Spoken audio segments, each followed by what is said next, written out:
Bonjour à tous, dans cette vidéo nous allons donner les définitions de fonctions paires et de fonctions impaires.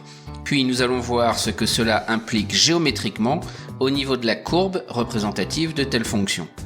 Commençons par traiter des fonctions paires. Alors on dit qu'une fonction f définie sur son ensemble de définitions d indice f, elle est paire si, premièrement, pour tout x dans df, on a moins x qui est dans df. Donc cela signifie que si on voit df sur la droite des réels, ça veut dire que cet ensemble-là est symétrique par rapport à 0. Et deuxième condition, pour tout x dans d indice f, on a f de moins x qui doit être égal à f de x. Donc c'est évidemment la deuxième condition qui est la condition la plus forte, et c'est celle-là qui détermine tout en termes de courbe représentative pour la fonction. Donc précisément, lorsque on prend un exemple et qu'on se dit qu'on veut traduire la condition 2 lorsque x par exemple est égal à 3 et que f de 3 est par exemple égal à 1, eh bien on va avoir f de moins 3 qui va être égal à f de 3. Mais si f de 3 est égal à 1, ça veut dire que f de moins 3 va aussi être égal à 1. Et géométriquement, cela se traduit par le fait suivant. C'est donc quand on représente la courbe dans un repère orthogonal, si on sait que f de 3 est égal à 1, ça veut dire que la courbe passe forcément par le point de coordonnées 3, 1. Et bien maintenant, si on sait que la fonction est paire, automatiquement, on vient de voir que f de moins 3 est égal à 1, et donc la courbe va forcément passer par le point de coordonnées moins 3, 1. C'est-à-dire ici, le point qui est en bleu dans ce dessin-là. Et de façon plus générale, si pour un certain x sur donc l'axe des abscisses, on sait qu'il lui correspond f de x, ça nous donne un point rouge par lequel la courbe va passer. Mais si la fonction est paire, on a f de moins x qui vaut f de x. Donc moins x sur l'axe des abscisses, il va être à l'opposé de x, donc il va être par ici. Et si on sait que f de moins x est égal à f de x, ça veut forcément dire qu'on va avoir le point bleu ici, qui est aussi sur la courbe représentative de la fonction. Donc là, on voit que comme x et moins x sont symétriques ici par rapport à 0, et donc on a la même valeur en ordonnée, ça veut obligatoirement dire que donc dans un repère orthogonal du plan, la courbe de la fonction est symétrique par rapport à l'axe des ordonnées. Donc par exemple, si on a ce bout de courbe rouge là qui passe justement par le point de coordonnées 3, 1 et le point qu'on avait précisé ici, eh bien comme la courbe est symétrique par rapport à l'axe des ordonnées, on est sûr que du côté gauche ici, à gauche donc de l'axe des ordonnées, on fait la symétrie et on aura cette partie de courbe bleue. Ce qu'il faut surtout retenir dans cette affaire-là, c'est que si on connaît la courbe à droite de 0, donc sur les x positifs, eh ben on aura automatiquement la courbe sur la partie des x négatifs. Et donc en termes d'étude de fonction, lorsqu'on sait qu'on a affaire à une fonction qui est paire, ça sert à rien d'aller travailler sur les nombres négatifs, puisque si on étudie la courbe sur les nombres positifs, ça nous permettra de faire le tracé de la courbe, par exemple le tracé rouge qu'on a ici, et automatiquement, grâce à la symétrie qu'on vient d'évoquer, on aura l'autre partie de la courbe. Et donc au lieu de travailler sur tout R, il suffit de travailler sur les nombres positifs. Et donc ça, c'est un gain quand même lorsque l'on fait des études de fonctions. Maintenant, donnons quelques exemples de fonctions paires. La plus classique, c'est la fonction f définie par f de x égale x au carré sur l'ensemble des réels, qui est représentée par la parabole bien connue suivante. Donc on a bien la symétrie par rapport à l'axe des ordonnées, qui confirme que la fonction est paire. Évidemment, on peut aussi le démontrer en calculant f de moins x. Quand on fait f de moins x, ça fait moins x le tout entre parenthèses au carré, et ça donne bien x au carré. Donc c'est bien une fonction paire. Autre fonction, la fonction f définie par f de x égale x puissance 4 moins 3x carré moins 1. On constate ici justement que les puissances de x qui interviennent sont des nombres entiers qui sont en fait des nombres pairs, et la fonction justement f va être une fonction paire. Elle est représentée comme ça, on voit bien qu'il y a une symétrie par rapport à l'axe des ordonnées. Autre fonction classique qui est une fonction paire, c'est la fonction cosinus, dont la représentation graphique est la suivante.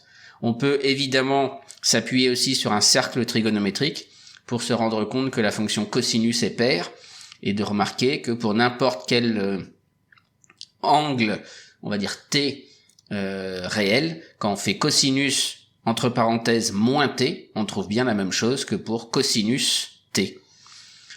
Et enfin, une fonction qui s'appuie sur la fonction cosinus, donc qui est celle-ci, et lorsqu'on la représente, ça fait une courbe un peu bizarre, mais on constate là encore qu'il y a une symétrie, la courbe est symétrique, par rapport à l'axe des ordonnées. Et donc c'est bien une fonction paire également.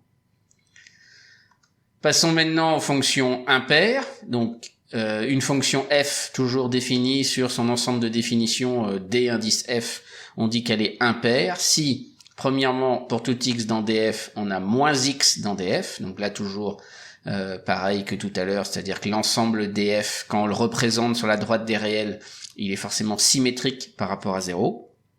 Et deuxième condition, pour tout x dans df, on doit avoir f de moins x qui est égal à moins f de x.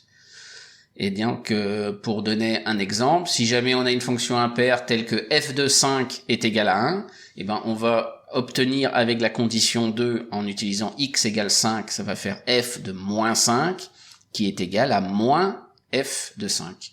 Mais comme ici f de 5 est supposé égal à 1, ben moins f de 5, ça ferait moins 1. Et donc géométriquement, le fait que f de 5 soit égal à 1, ça garantit que la courbe passe par le point de coordonnées 5, 1, donc le point rouge qui est ici, et automatiquement, on va récupérer sur la courbe le point de coordonnées moins 5, moins 1, qui est celui-là. Alors si on réfléchit un petit peu à ça, on se rend compte que pour passer du point rouge ici au point bleu, en fait, on fait une symétrie par rapport à l'origine du repère. Et ce raisonnement-là marche pour n'importe quel x, n'importe quel x dans l'ensemble de définition.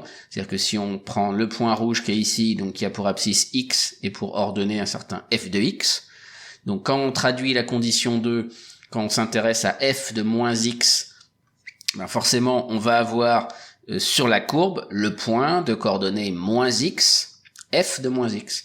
Donc si x est ici à un peu plus de 7, ben, moins x, il est à l'opposé, donc il est un peu avant moins 7, donc il va se retrouver par ici, et donc f de moins x, ben, en fait il vaut moins f de x. Donc si f de x ici vaut quelque chose comme moins 1,2, quand on fera moins f de x, ben, on va basculer de l'autre côté de 0 en plus 1,2.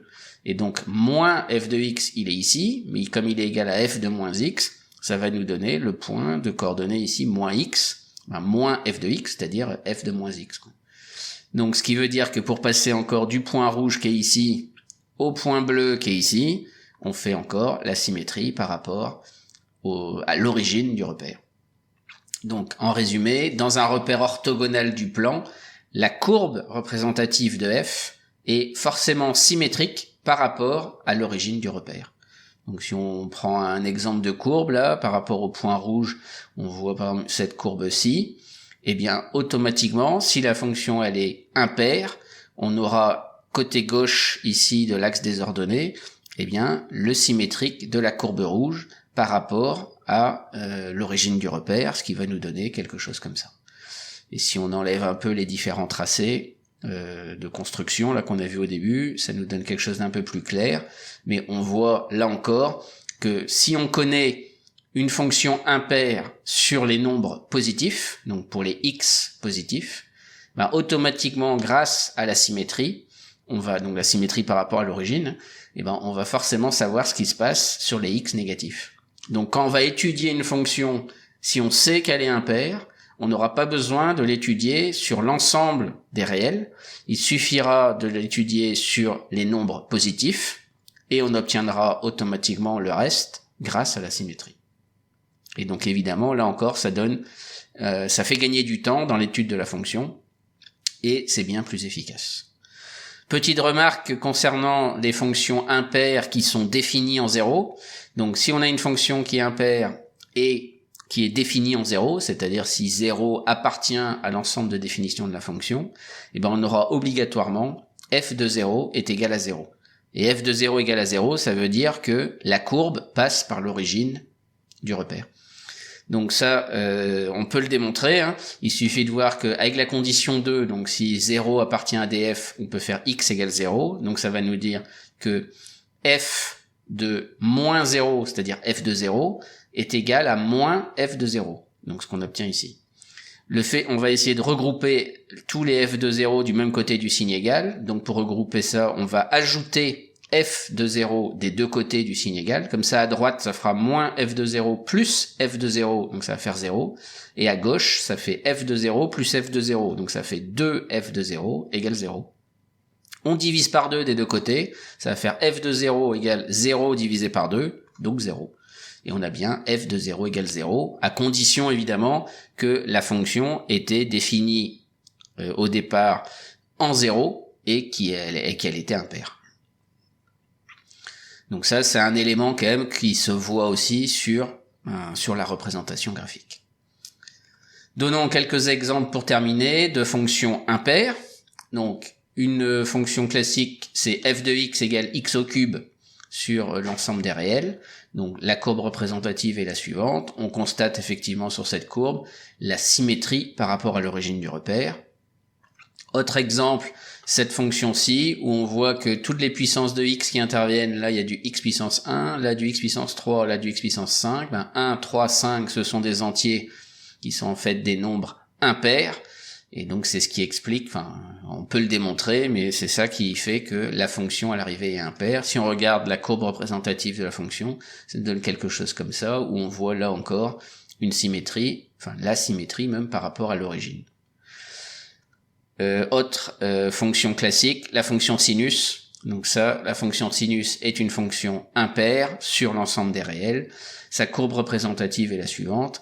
Et comme pour cosinus tout à l'heure, on peut aussi s'appuyer sur le cercle trigo pour se rendre compte que pour un angle t sur le cercle, on peut démontrer que sinus entre parenthèses moins t, c'est forcément égal à moins sinus t. Et pour terminer, une fonction impaire qui n'est pas définie sur R, mais qui est simplement définie sur R étoile, c'est f défini par f de x égale 1 sur x, qui est représenté par l'hyperbole suivante. Donc là, évidemment, comme la fonction n'est pas définie en 0, elle risque pas de passer par l'origine. Donc on n'a pas le f de 0 égale 0 que j'avais évoqué précédemment. Mais pour autant, avec les deux branches d'hyperbole que l'on voit là, on voit bien que les deux branches sont symétriques par rapport à l'origine du repère. Terminons par un exercice d'entraînement dans lequel il faut utiliser les définitions de fonctions paires et de fonctions impaires pour déterminer la parité des fonctions proposées. Donc les réponses sont détaillées dans la vidéo suivante.